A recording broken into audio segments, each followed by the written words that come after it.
Doodlebud here. I was going to shoot this video. My Tamoa River Showdown, I have some of the original and then the new, and wanted to compare. I haven't used either, so I'm curious to see what it's like. I've never used either of this stuff.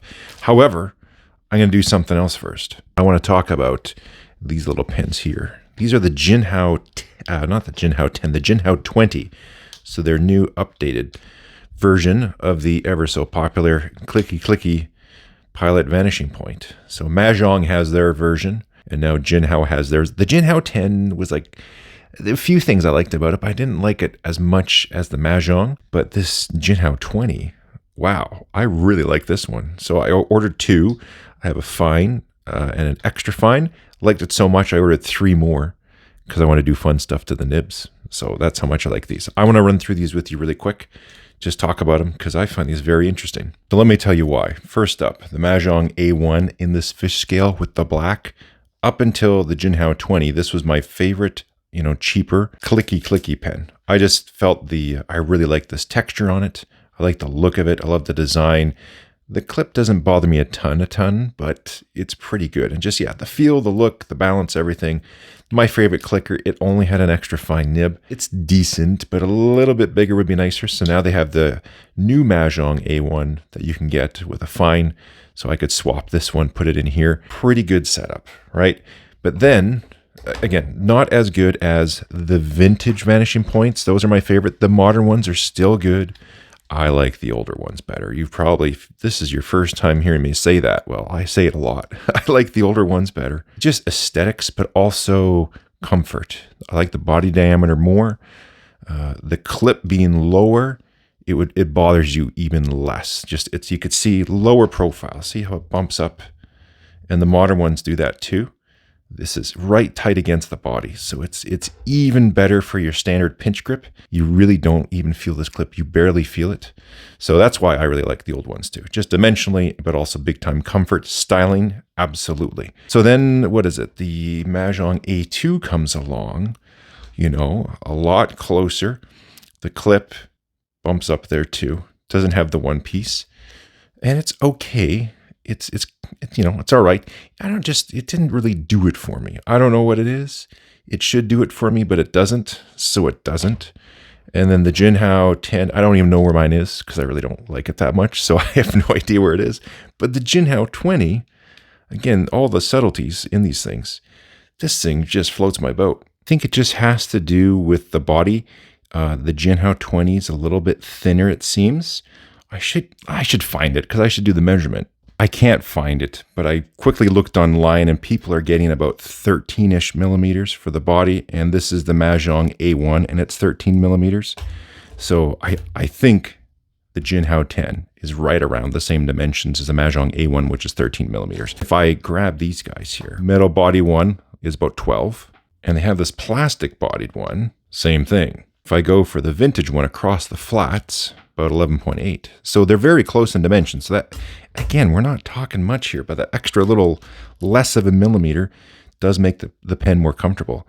And it seems like the clip profile doesn't come up as much, doesn't swoop up as much, right? Which is because it's higher up, when you pinch grip, it's further up in your finger.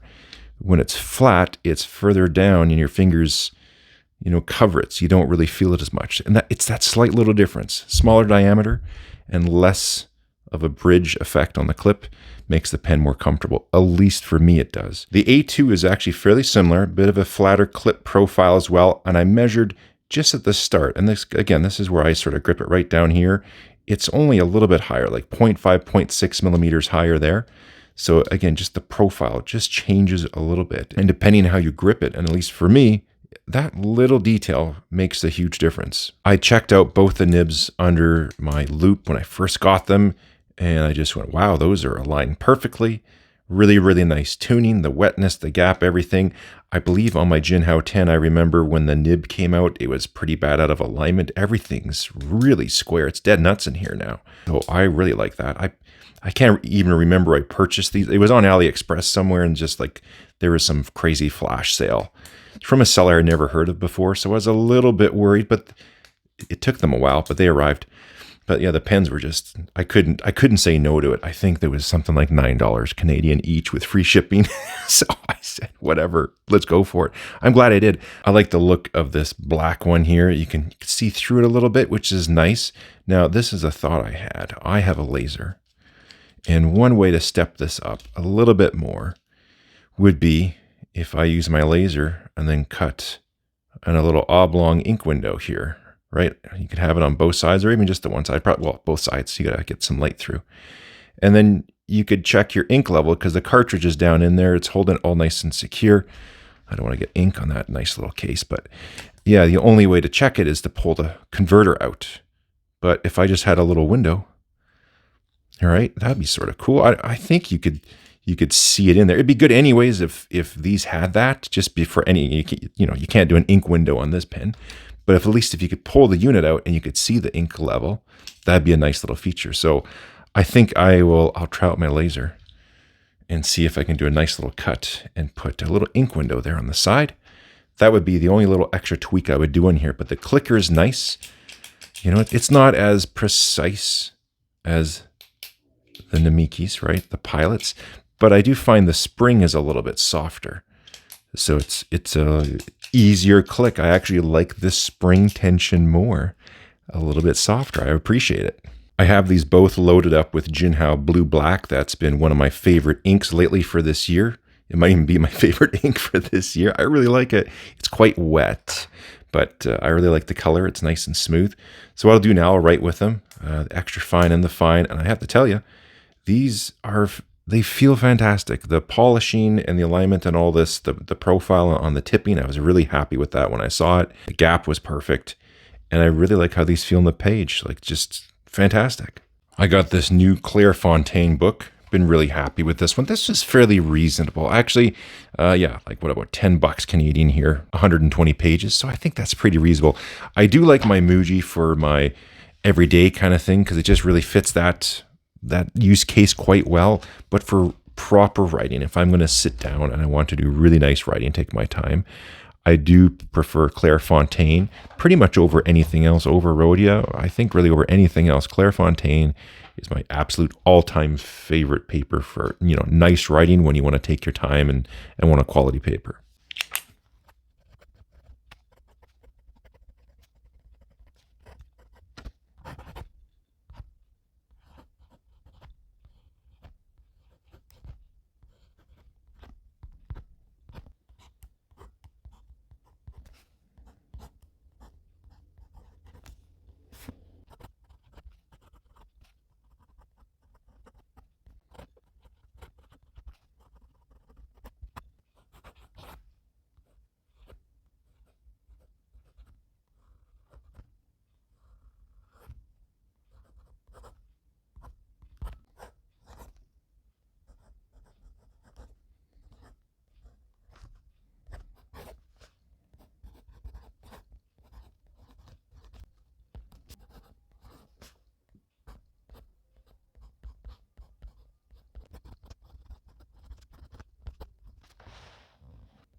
Let's have a look at the writing sample so you can get them up close. So the extra fine, again, really, really nice. For an extra fine nib, usually you're not getting the nicest writing experience. It'll be okay, but a little sharp, little pointed. This is a really enjoyable extra fine nib. You can see a little bit smaller. You can go some nice small print. So I love that. The fine, obviously a little bit thicker, not crazy thick, but you can definitely feel the difference. Some nice smoothness to it. Both of them are very, very enjoyable.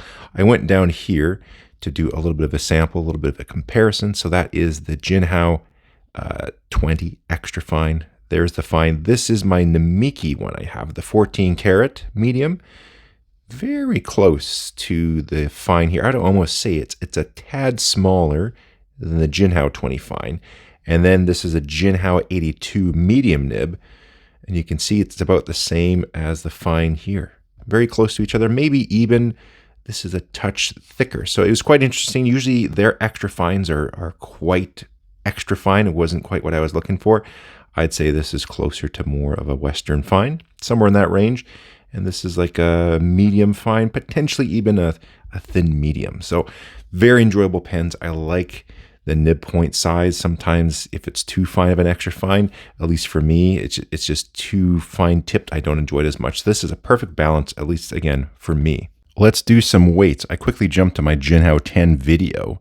Jinhao 10 is 33.6. Here I'm getting 19.3. That's the metal body one. If we do the plastic body, a touch less, not even a full gram, but 18.6, 18.7. Let's compare that with the Mahjong A1. Yeah, there's 31.8. Let's call it 32. So nice and light. I like that. What is this guy here? The vintage 18. Okay. 18 and change.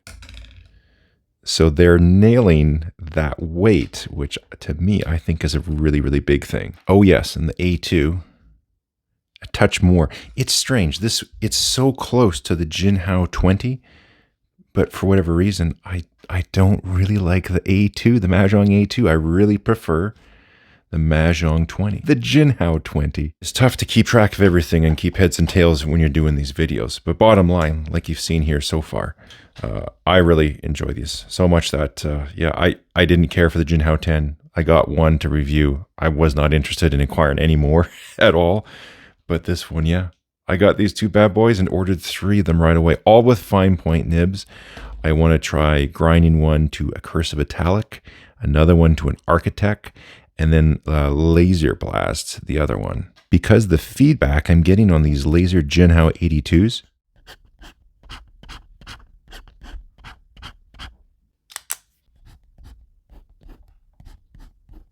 something keeps telling me that the feel and feedback I'm getting with the laser tipping on this 82 might feel really good in one of these Jinhao 20s. So those are my thoughts on the Jinhao 20. I really like this. The size, the feel, dimension, all the stuff, the nibs, I think it's fantastic. There you go. I'd be curious from folks out there, how have you been liking the Jinhao 10? Do you prefer the Mahjong over the Jinhao 10? If you have the 20, what are you thinking of that? Because for me, yeah, even that's where I put it. The Mahjong A1 fish scale, what I thought was my favorite affordable little clicker pen, I would take the Jinhao 20 over this thing right away. So that was a big surprise to me. I'll leave it there because I need to get my pens and stuff and inks all set up so I can do this video. I got to plan it out a little bit. Still battling with that. If you don't want to miss it, I highly recommend you subscribe. I also recommend you thumbs up, potentially leave a comment in the description. I'll have links to them where I'm getting them as well. It helps support the channel a little bit. It might make 20 cents. Thanks for all the support. We'll catch you next time.